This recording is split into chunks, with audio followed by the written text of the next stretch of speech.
Forget what you think you know about the witch's history. We're diving deep into the untold story of how Ciri's decisions, often overlooked, were actually the fulcrum upon which the fate of the continent balanced. Her choices aren't just character development. They're historical turning points that would have reshaped kingdoms and legends alike. For too long, the narrative has centered on Geralt of Rivia, the stoic witcher, slayer of monsters, and Yennefer of Vengerberg, the formidable sorceress, wielder of chaos magic, as the continent's saviors. But to reduce Ciri to a MacGuffin, a prize to be won by Nilfgaard or protected by Geralt, is to miss the quiet power of her agency. Every choice she made, from fleeing Cintra as a child to embracing her elder blood as an adult, rippled outward, altering the course of wars, dismantling ancient alliances, and redefining what it meant to be a leader in a world torn by greed and fear. To understand the continent's true history, we must stop seeing Ciri as a passenger in her own story and start seeing her as the driver. Let's begin with the first decision that changed everything. Her choice to flee Cintra in the wake of Nilfgaard's invasion, instead of surrendering to Emperor Emhyr var Emreis. In Blood of Elves, we see the fall of Cintra through Ciri's eyes. Her grandmother Calanthe, dead by her own hand, the streets littered with the bodies of her people, Nilfgaardian soldiers shouting her name, their swords dripping with blood. The easy choice, the sensible one, would have been to give herself up. Emhyr, her biological father, had declared her his heir. Surrender would have spared her pain, perhaps even granted her a crown. But Ciri chose to run. She slipped through the city's sewers, disguised as a boy, her small hands clutching a dagger Calanthe had given her.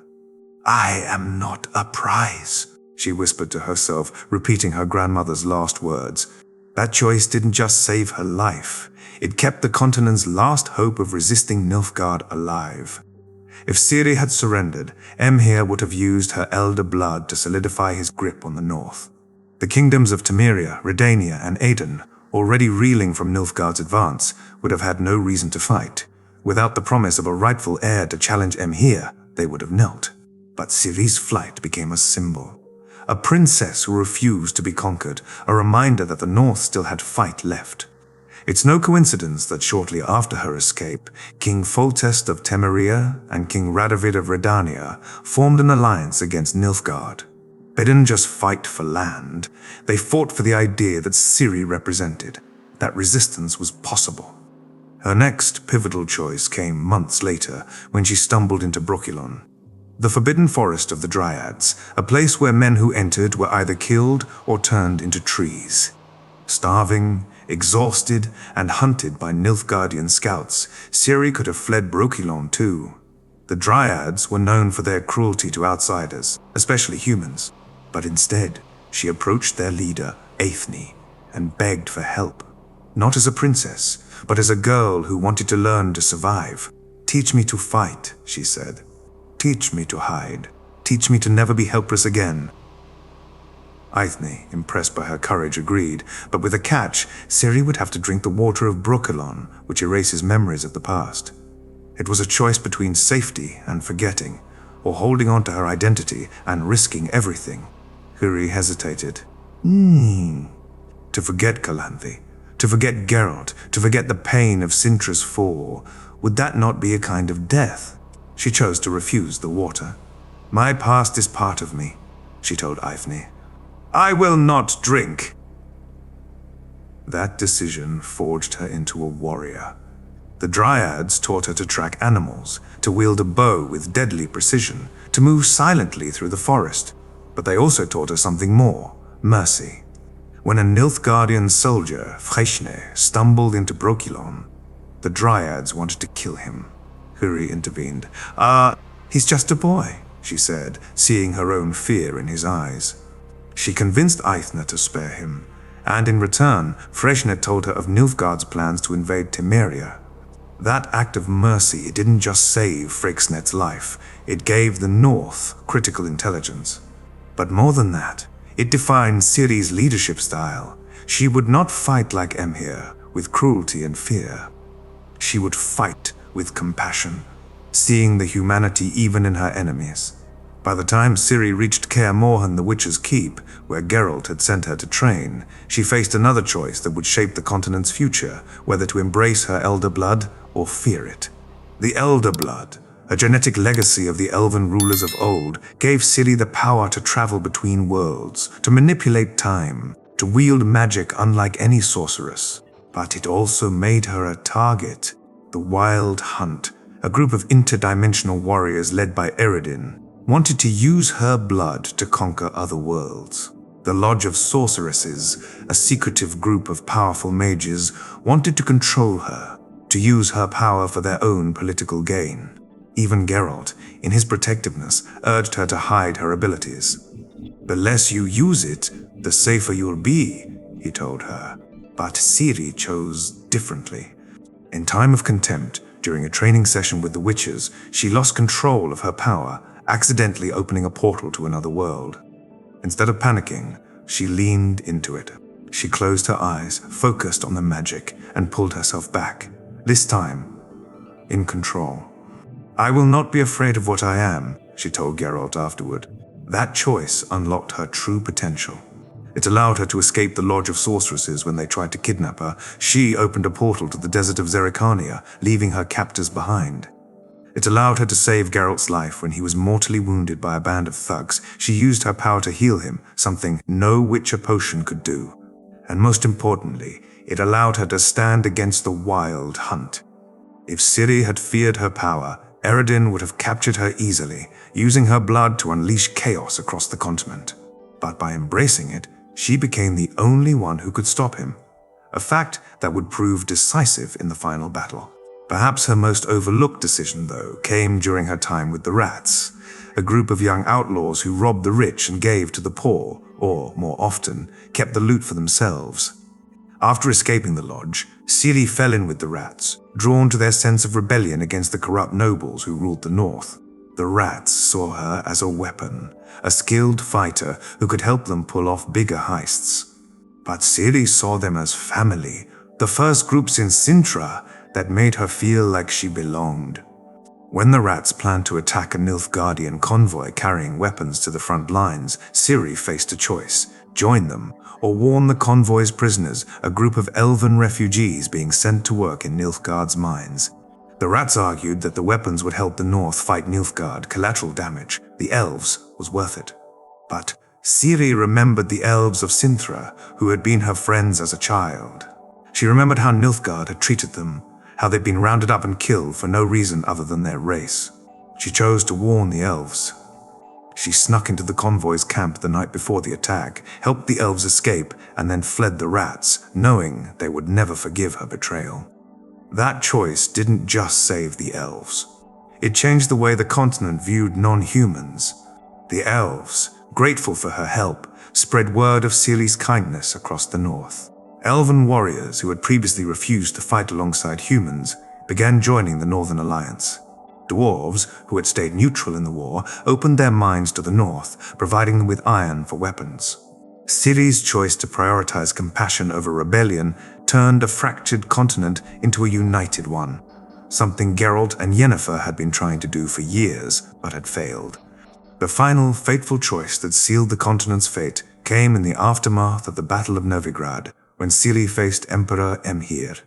The Wild Hunt had been defeated, Eredin dead at Ciri's hands. The North, though battered, had pushed Nilfgaard back. Emhyr, seeing his dream of conquering the North slipping away, offered Ciri a deal. She would take the throne of Cintra as his heir, and in return, he would end the war. It was a choice between peace and a crown, or continuing the fight and risking more bloodshed. Geralt urged her to accept. He was tired of war, tired of seeing people die. Yennefer urged her to refuse. She feared Emhyr would never keep his word. But Ciri made a choice no one expected. She told Emhyr she would take the throne of Cintra, but only if he agreed to let the North remain independent. "I will not rule over a conquered people," she said. "The war ends here, and it ends with equality." That choice ended the Second Nilfgaardian War, a conflict that had killed millions. It turned Cintra into a bridge between the North and Nilfgaard. a kingdom where humans, elves, and dwarves lived side by side. It also redefined Imhir. He became a ruler who valued peace over conquest, a change that would last for generations. To look back at Ciri's journey is to see the continent's history rewritten. Every choice she made, fleeing Cintra, refusing the water of Brokilon, embracing her elder blood, warning the elves, negotiating with Imhir, was a turning point. She didn't just react to the world around her, she shaped it. She proved that strength isn't just about wielding a sword or casting a spell. It's about choosing compassion when everyone else chooses cruelty, choosing identity when everyone else chooses forgetting, choosing peace when everyone else chooses war. So the next time you revisit The Witcher, whether you're reading the books, playing the games, or watching the show, look beyond Geralt's silver sword and Yennefer's chaos magic. Look at Ciri. See the girl who ran from Cintra, the warrior who learned from the Dryads, the leader who ended a war. See the fulcrum upon which the continent balanced. Her story isn't just a subplot, it's the heart of The Witcher. Her choices aren't just character development, they're history. And history, as the continent learned, would have been unrecognizable without her. Forget what you think you know about The Witcher's history. Remember Ciri. Ciri's choice to seize control of her power at Tor Zirael didn't just end the Wild Hunt's threat. It sent a ripple through every kingdom on the continent, shifting the balance of power in ways no ruler or general could have predicted. The Northern Wars, which had dragged on for decades, weren't just fought over land or gold, they were fought over the idea of who had the right to rule. And Ciri, whether present or absent, became the fulcrum of that debate. For Nilfgaard, Emperor Emhyr's entire expansion strategy hinged on Ciri. He'd spent years painting himself as her rightful protector, using her lineage and the myth of her lost princess status to justify his invasions of the north. If Ciri had surrendered to him after Cintra's fall, as he'd hoped, he would have wrapped himself in her legitimacy. Kings of Temeria and Redania would have had no moral ground to resist, and common folk, who saw Ciri as a symbol of hope, might have accepted Nilfgaardian rule without bloodshed. But her flight shattered that plan. Every time she evaded his soldiers. Whether by hiding in Brokilon, training at Kaer Morhen, or fleeing to Zerrikania, she became a living rebuke to Emhyr's claims. She proved he wasn't a protector, he was a pursuer. This gave the North a rallying cry. In The Lady of the Lake, King Foltest of Temeria explicitly cites Ciri's resistance when urging his lords to fight. If a girl can outrun Nilfgaard, we can outfight them. Her absence as a captive would have meant Nilfgaard's easy victory. Her presence as a fugitive meant the North had a reason to keep fighting. The Battle of Brenna, which turned the tide of the war, was won not just by northern soldiers, but by the morale Ciri's existence provided. Soldiers shouted her name as they charged, believing they fought for a future where she would end the bloodshed. Nowhere was this ripple more visible than in the fates of Cintra and Temeria, two kingdoms that would have ceased to exist without Ciri's interventions. Cintra, after its fall to Nilfgaard, was reduced to occupied territory, its people forced to swear loyalty to Emhyr or face execution. But Ciri's return, after the Wild Hunt's defeat, changed everything. She didn't just reclaim the throne, she redefined what Cintra stood for. In The Lady of the Lake, she declares Cintra a refuge for all, opening its borders to elven refugees, dwarven craftsmen, and northern farmers displaced by war. This wasn't just an act of mercy, it was a political masterstroke. By welcoming non-humans, she gained the support of elven warriors who'd once avoided the war, and dwarven miners who supplied Cintra and the North with iron for weapons. If she hadn't returned, Cintra would have remained a Nilfgaardian puppet state, its culture erased, its people broken. Temeria, too, owed its survival to Ciri. After King Foltest's assassination, at the hands of a Nilfgaardian agent, the kingdom descended into chaos. Nobles fought for the throne, bandits roamed the countryside, and Nilfgaard prepared to invade. Ciri, though not Temerian, stepped in. She mediated between warring lords, using her status as a neutral figure and her reputation as a peacemaker to convince them to unite. She even brokered a deal with Temeria's elven minority, promising them land in exchange for their help defending the kingdom. Without her, Temeria would have split into smaller fiefdoms, each easily conquered by Nilfgaard. Instead, it became one of the North's strongest allies. All because Ciri chose to see its people's pain, not just its politics. These individual kingdom shifts paled in comparison to Ciri's impact on the continent's broader geopolitical landscape, where her choices rewrote alliances and diffused rivalries that had festered for centuries. Before Ciri, the North was a collection of bickering kingdoms, each suspicious of the others. Nilfgaard was a monolithic empire bent on conquest, and non-human races were either marginalized or at war with humans. Ciri changed all that. Her decision to save the elven refugees from the Nilfgaardian convoy during her time with the Rats led to the formation of the Free Elves Alliance, which later fought alongside the North in the Battle of Brenna. Her choice to negotiate with Emhyr instead of fighting him created a Treaty of Cintra, which established a demilitarized zone between the North and Nilfgaard, ending the Northern Wars for good. Even the Lodge of Sorceresses, which had once sought to control her, was forced to adapt. Ciri's refusal to be their pawn meant they could no longer manipulate politics from the shadows, so they turned to advising her, using their magic to rebuild war-torn villages instead of seizing power. Perhaps most importantly, Ciri's legacy of compassion reshaped how kingdoms interacted. For decades after her reign, rulers of the North and Nilfgaard referenced her Cintra Accords when resolving disputes, choosing diplomacy over war. Non-human races, once seen as outsiders, became integral parts of kingdoms. Elves served as advisors, dwarves as ministers, dryads as healers.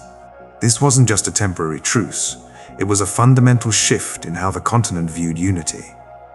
All because a girl from Cintra chose to see the world not as a collection of kingdoms, but as a family of people. Ciri's butterfly effect isn't just the story of one girl changing the world.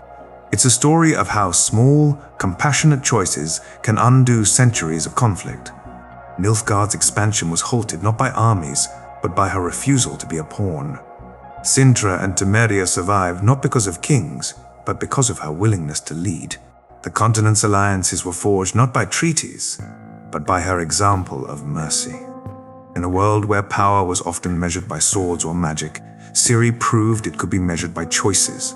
Choices to run instead of surrender, to embrace power instead of fear, to unite instead of divide. The geopolitical landscape of the continent wasn't just shaped by wars and rulers. It was shaped by her. And for decades after she stepped down from the Cintran throne, that landscape remained a testament to the fact that even one person's choices can ripple outward, changing everything.